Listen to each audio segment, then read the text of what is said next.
예, 이번 시간에는 그 향나무에 대해서 생각해 보려고 합니다. 아주 향나무는 색깔이 푸르다 못해 짙푸른 색깔의 나무이고 그 잔가지가 많습니다. 그리고 잔가지와 그 잎새가 아주 그 얽히설키 이렇게 어울려 있는 나무가 향나무입니다. 키는 작고 그러나 향나무는 아주 값비싼 목재로 사용이 됩니다.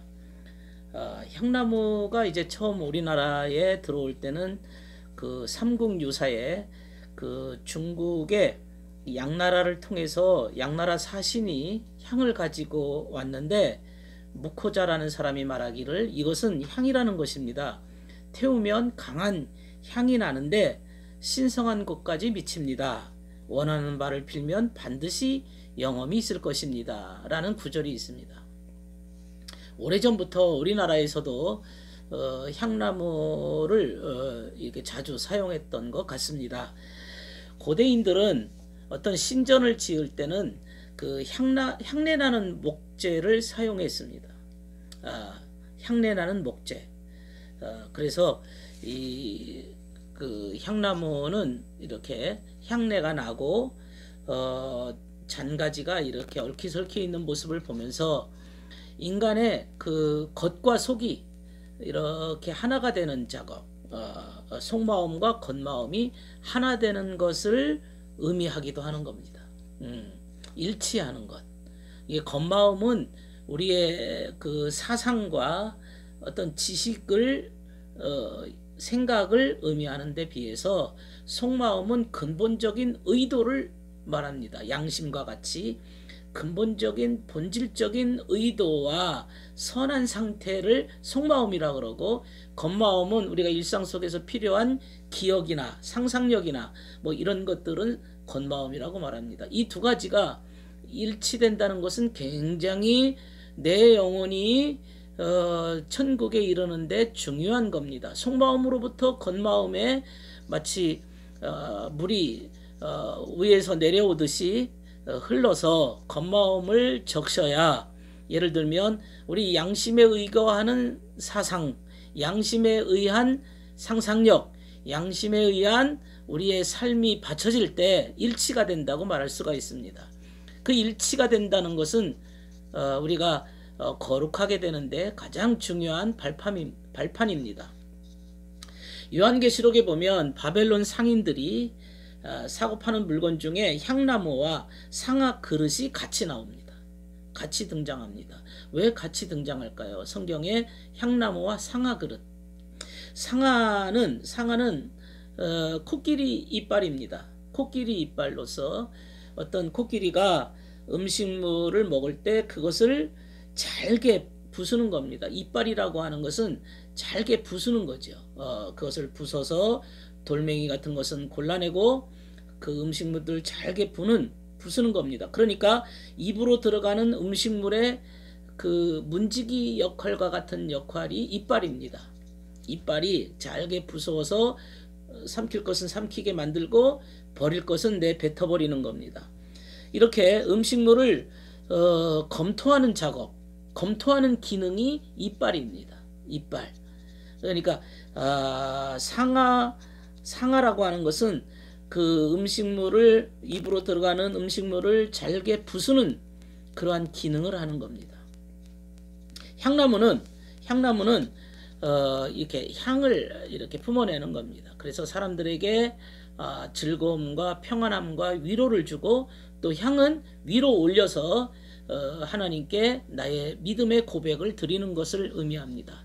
여기서 이 향나무는 어떤 선을 의미한다면, 코끼리 이빨은 이제 진리 검토 작업이니까 잘못된 것은 부수고 또 이렇게 뱉어내는, 골라내는 작업을 하니까 진리 작업이라고 말할 수 있습니다.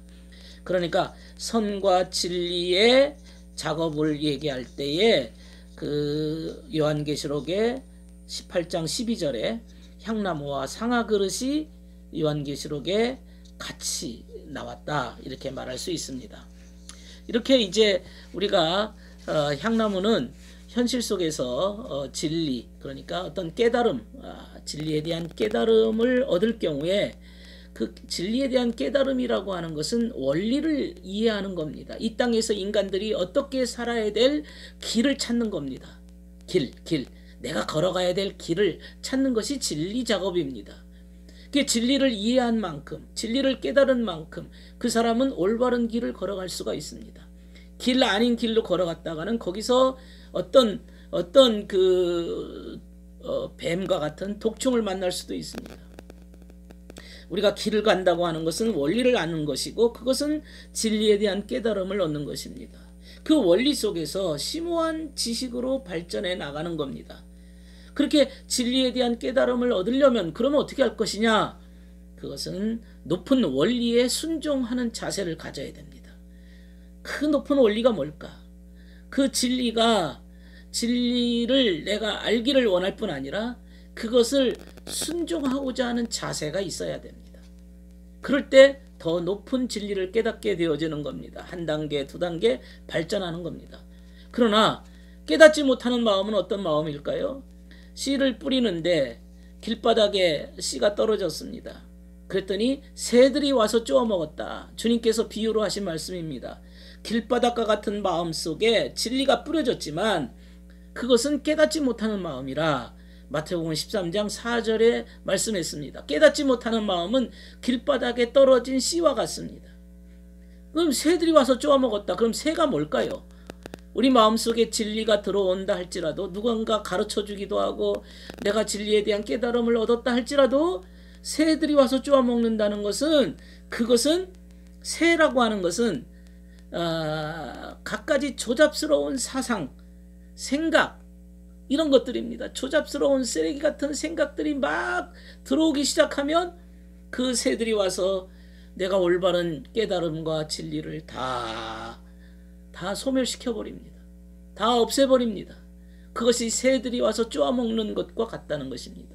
쓸데없는 생각이 많아서 그 쓸데없는 생각에 사로잡히다 보니까 그래서 주님께서도 세상 염려가 너무 많아가지고 이 세상 염려라고 하는 새들이 와서 내 마음에 심겨진 진리를 다 쪼아버리고 맙니다. 그러면 어떻게 해야 그 마음밭에 진리를 심을 수 있을까요? 마음밭에 진리를 심으려면 그 진리를 받아들여야 됩니다. 한마디로 옥토가 돼야 됩니다. 그 진리를 흡수해야 됩니다. 길가처럼 단단해지면 흡수하기가 어렵습니다. 흙 속에 파묻히기가 어렵습니다. 고집과 완악해지면 그 진리가 내 마음 깊숙이 들어올 수가 없습니다. 그거를 깊이 빨아들이려면 옥토와 같은 마음이 돼야 되는데 그걸 부드러운 흙과 같이 되어야 됩니다. 그렇게 되려면 우리 마음이 믿음을 가지고 있어야 되고 순전함을 가지고 있어야 됩니다. 순수한 마음이 있어야만 그 진리가 내 안에 들어와서 그 진리의 씨앗이 나무가 되고 큰 열매를 맺을 수가 있게 되는 거죠. 새라고 하는 것이 이렇게 악한 마음이고 악한 자들이 빼앗아가는 것이다. 그렇게 한 것처럼 악한 생각이 우리 속에 들어오는데 그러면 이런 악한 생각들이 왜 들어올까요? 그것은 세속적인 데 관심을 가지면 그렇게 됩니다. 세상 쾌락에 젖어 있으면 악한 생각들이 물밀듯이 밀려옵니다. 세상 쾌락, 감각적 쾌락, 육신적 쾌락 이것이 이런 악한 생각들이 물밀듯이 밀려오면 이게 곧 마귀의 생각이 들어오는 거죠. 그러면 마음속 진리를 모두 소멸해가고 그렇게 되면 심지어는 잠도 못 잡니다. 불면증에 시달립니다. 쓸데없는 우울증에 시달립니다. 쓸데없는 염려에 파묻혀버립니다. 이 세상에 살고 싶은 마음이 없고 죽고 싶다는 생각만 가득합니다. 더러운 오만 가지 잡된 사상과 쓰레기 같은 생각들이 물밀듯이 밀려오는 것은 세속에 대한 그 관심과 열정 때문에 그렇습니다. 이걸 막는 길은 진리만 그 생각들을 물리칠 수가 있습니다. 나를 악으로부터 보존해달라고 보호해달라고 주님께 기도해야 됩니다. 그것은 진리로 악한 세상 쾌락을 물리칠 수 있어야 됩니다. 공자는 진리에 대한 깨달음을 도라고 말했습니다. 도라고 하는 것은 인간이 마땅히 걸어가야 될 길이라 그렇게 말했습니다. 사람에게는 마땅히 걸어가야 할 길이 있습니다. 이것이 인간이 행해야 할 길이라는 것이 도다. 그래서 공자는 말하기를 아침에 도를 들으면 저녁에 죽어도 좋다. 진리를 깨달으면 저녁에 죽어도 한이 없다. 인생의 근본이라는 것은 길이요 진리입니다. 진리의 깨달음은 마치 아침빛과 같아서 신선하고 참 어둠 속에 그 진리의 빛이 들어오면 밝은 불기둥과 같은 그러한 것이 들어오기 시작합니다. 성경에도 보면 불기둥과 구름기둥이 있습니다. 이스라엘 백성들이 광야 40년 동안에 불기둥과 구름기둥의 인도를 받았습니다. 불기둥이 뭡니까? 불기둥. 우리 마음속에 불기둥이 뭡니까? 그 선에 대한 깨달음입니다. 불이라는 게 여기서 뜨거운 사랑을 의미합니다. 불. 성경에 보면 불의 의미가 내가 이 불이 붙었으면 무엇을 더 원하겠느냐? 이렇게 불을 얘기할 때는 선한 상태를 의미합니다. 선의 깨달음입니다. 이 선의 깨달음이 내 마음속에 저건 선한 일이다. 저건 악한 일이다. 내가 선한 일을 해야지. 내가 선용을 해야지 하는 선의 깨달음을 갖는다면 그의 마음속에 불기둥이 임한 겁니다. 그러면 낮에는 구름기둥이 있다고 그랬습니다. 구름기둥이라는 것은 진리의 깨달음입니다. 내가 이것이 진리인지 아닌지, 이게 불의한 것인지 부정한 것인지, 이게 올바른 것인지를 분별할 수 있는 능력입니다. 주님께서는 모든 사람들이 불기둥과 구름기둥을 조절하십니다. 그 사람한테 맞게 조절하십니다. 어떤 자에게는 더 심오한 불기둥과 구름기둥이 있을 겁니다. 좀 낮은 차원의 사람들에게는 좀 더 낮은 차원의 불기둥과 구름기둥이 있을 겁니다. 어두울 때는 그 선의 깨달음이 있을 것이고 밝은 대낮에는 진리의 깨달음이 있을 겁니다. 각 사람의 수준에 맞게, 정도에 맞게, 영혼의 상태에 맞게 그 사람의 선악에 따라서 그것은 주님께서 적절하게 조절하십니다.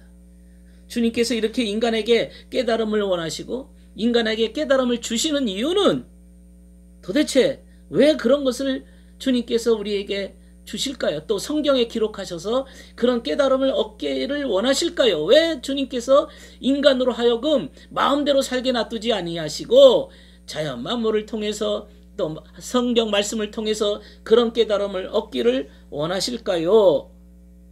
그것은 단지 그의 영혼을 천국으로 끌어올리기 위해서입니다. 천국으로 끌어올리기 위해서 우리에게 주시는 불기둥 선의 깨달음은 우리의 속사람을 비추고 진리의 깨달음은 우리의 겉사람을 비추어서 이 겉사람과 속사람의 이 진전함을 통해서 점진적으로 발전함을 통해서 영원한 천국에 이르기를 원하시는 겁니다. 저녁과 아침으로 끊임없이 반복하면서 이렇게 발전해 나가는 거죠. 그렇게 깨달은 만큼 그는 위로 전진할 수가 있습니다. 깨닫지 못하면 점점 밑으로 다운될 수밖에 없습니다. 그러나 반대로 악의 깨달음이 있다고 말할 수 있겠습니다. 그 깨달음이라고 말하기도 어렵지만은 악에 대한 그 욕구를 갖고 있는 자들이 있습니다. 그건 뭘까요? 다 자기 만족에 대한 깨달음입니다. 자기 만족을 위한 그런 몸부림입니다. 자기 욕심대로, 자기 마음대로, 자기 고집대로, 자기 자기 사랑을 목표로 하다 보면 그는 결국에는 어둡게 되어지고 허망하게 되어지고 결국은 땅으로 꺼져버리고 마는 것이죠. 우리가 중요한 것은 깨달음입니다. 깨달음의 목적입니다. 깨달음을 얻고자 하면 우리의 영혼의 눈이 띄어질 것입니다. 깨달음을 얻고자 하면 그는 질서대로 원리대로 하늘의 원리대로 살 것입니다.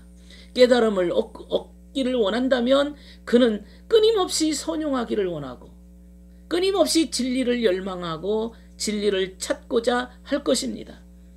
진정 진리를 깨달음을 얻고자 한다면 먼저 악이 뭔지를 알아야 됩니다. 어떤 게 악한 것인지 죄를 알아야 됩니다. 어떤 것이 죄가 나에게 다가오는지, 악이 다가오는지. 왜 그러냐면 내가 악에 물들지 않기 위해서, 죄의 더러움에 내가 물들지 않기 위해서 늘 깨달아야 됩니다. 아, 저건 죄구나. 아, 저거는 내가 피해야 되는 거구나. 아, 내가 저것은 물리쳐야 되는 거구나. 그걸 알아야 선한 것을 받아들이고 악을 물리쳐주는 거예요. 주기도문에 나오지 않았습니까? 다만 악에서 우리를 구원하여 주옵소서. 악에서 우리를 구원해 달라고 하는 기도가 얼마나 중요합니까? 또 이미 악이 왔다 할지라도 끊임없이 회개하고 또 토하고 회개하고 주님 앞에 용서를 빌고 또 실천함으로써 악을 물리쳐 나가는 겁니다. 속건제라고 하는 것은 우리의 부지중에 지은 죄, 실수로 지은 죄, 이런 것에 대해서 나도 모르게 그런 죄를 지었으니 내가 이렇게 함으로써 주님께 함으로써 내가 주님 앞에 이 일에 대해서 다시는 죄를 짓지 않겠습니다. 마치 세리가 삭개오가 내가 남에게 토색한 거 있으면 4배를 갚겠습니다 하는 그러한 자세입니다. 이게 속건제입니다. 우리가 정말로 이 속건제의 삶을 하나님 앞에 드려야 될 것입니다. 지나간 잘못된 것에 대해서 하나하나 보상하는 마음으로, 주님 앞에 갚겠다는 마음으로 우리의 삶을 정리해 나가야 될 것입니다. 오늘 이 향나무에 대해서 우리가 생각해 보았는데, 향나무는 정말로 하나님께 향기로운 제물로 드리는 향기를 바랄 뿐 아니라, 향나무는 어떤 벌레나 이런 것으로부터 물리칠 수 있는 힘도 있고, 또 한 가지는 아주 고급 이렇게 가구로도 쓰이고, 또 겉가지가 아주 속사람 겉사람이 일치되어 있는 모습이, 우리의 삶이 향나무와 같은 그러한 삶을 살아야 될 것이다. 이렇게 교훈을 받습니다.